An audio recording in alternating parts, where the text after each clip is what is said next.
Hello all, I am Pawan, currently a graduate student at UT Austin. In this presentation, I will briefly discuss a recent work associated with image quality assessment using synthetically generated images. I will begin with a brief introduction to the main problem statement we address and the corresponding motivation behind it. The problem we focus here is blind prediction of picture quality. Given an image with distortions, the goal is to objectively predict the perceptual quality of the image. Blind image quality assessment can be considered as a supervised learning problem with image quality scores as ground truth for training. However, training deep models from scratch for image quality assessment can be challenging and hard since the existing data sets are small and obtaining large scale data sets is challenging and computationally expensive. Recently, unsupervised feature learning methods have been shown to perform really well, and they use unlabeled data and they seem to achieve competitive performance when compared to state-of-the-art IQA models. Going a step further, we try to investigate whether synthetically generated data can be employed in an unsupervised setting for image quality assessment. The problem setup is as follows.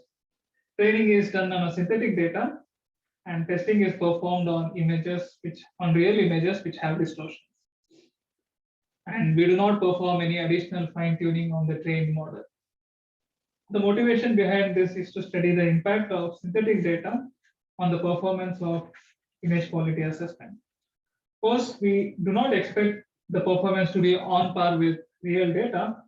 However, we believe that it can be beneficial to analyze how much the domain gap between the real and synthetic images will affect the model performance. Additionally, we are also interested in studying the significance of semantic information, especially on image quality prediction, as synthetic data can contain much less synthetic information. Moving forward, the proposed model is shown in this slide. In the following slides, each module will be discussed briefly. I'll begin with the synthetic image generation module. In this work, we experiment with three different types of synthetic data. The first one is based on Deadleaf's model. Deadleaf's model is a primitive model and contains much less semantic information. One characteristic of Deadleaf's images is that they have statistics very similar to that of natural images. Deadleaf's images are easy to generate and are obtained by just superposition of circular disks with random radii and color. An extra level of complexity can be introduced to Deadleaf's images by adding textures. Addition of textures also makes statistics closer to that of natural images. Later in the experiment section, we show that this also improves model performance. The last set corresponds to animated images, which can contain more semantic information than the Deadleaf's images. However, they can employ complex computational models in order to generate these images. For animated images, we use Danburu dataset in our experiments. Once the images are generated, the next step is to define the main task for the model training. Since this is an unsupervised training, we do not require any labels. We use distortion discrimination as an auxiliary task in order to obtain discriminative representations that can be used for predicting image quality. In this task, for a given image, the problem is to identify the distortion type as well as the level of degradation that the distortion present in that image. This basically translates to a multi-class classification problem with different distortion types corresponding to various classes. In order to obtain more robust representation, we also perform various types of data augmentations or transformations. First is multi-scale learning, where each input image in the patch is downscaled twice along both dimensions. This is beneficial for capturing both local as well as global image characteristics. Another augmentation technique we employ is using multiple color spaces to capture complementary information about the image artifacts. which can be present in different color spaces. So the last step in the data transformation of the augmentation step is to crop the images. This is mainly done in order to facilitate training with fixed sizes. Cropping is performed on both images of the full scale and half scale resolution. We also make an assumption that the cropped versions inherit the distortion class of the parent images. The last step of the training process is the learning. For this, we employ a contrastive loss with normalized temperature scale cross entropy given by this expression. This loss is computed in a pairwise manner for every image present in the batch by measuring their similarity. The goal is to obtain similar representations for image belonging to the same distortion class. Once the model is trained,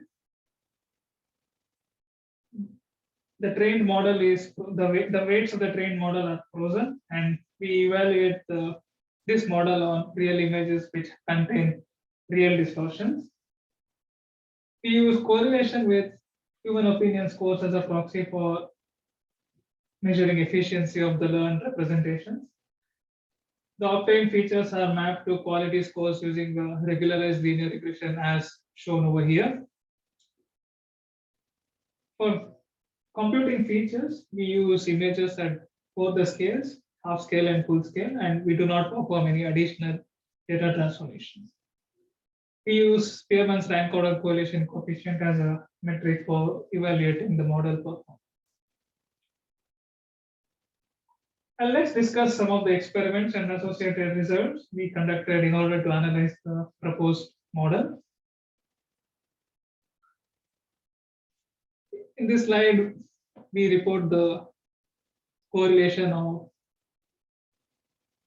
the predicted scores with human judgments across 4 different data sets: live, CSIQ, TID, and CADD.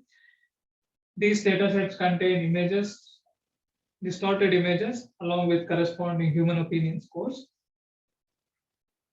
For each data set, we report the correlation coefficient values in the table.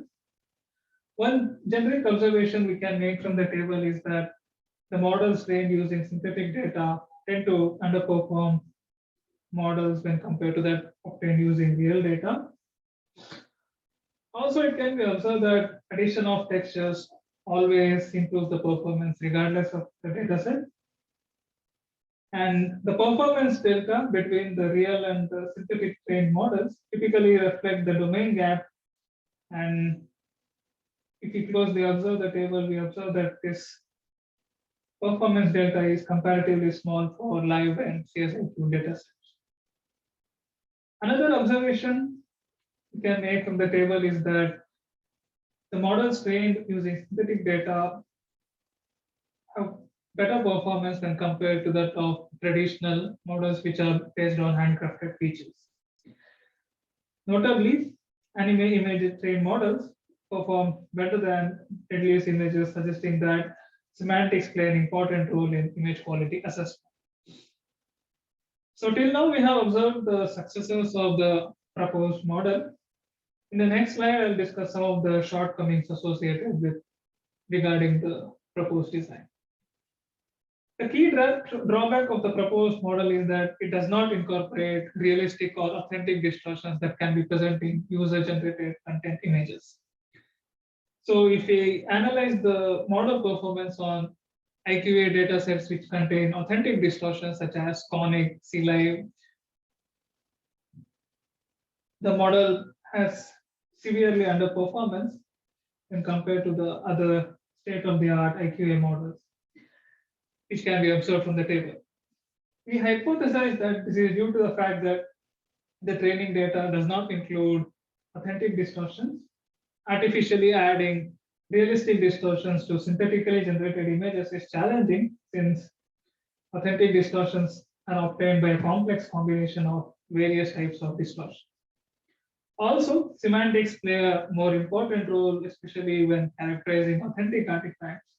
Hence, the absence of or lower presence of semantic information can negatively impact the model performance. Some concluding remarks. In this work, we investigated the impact of training with synthetic data on image quality assessment in an unsupervised setting. We analyzed the effect of texture as well as the image semantics on image quality and showed that they play a significant role, especially for capturing authentic distortions. As part of future work, we would like to study the effects when the same model is trained when a single image is corrupted with multiple distortion types. I would like to acknowledge our collaborators from YouTube as well as thank YouTube for supporting this work. Thank you.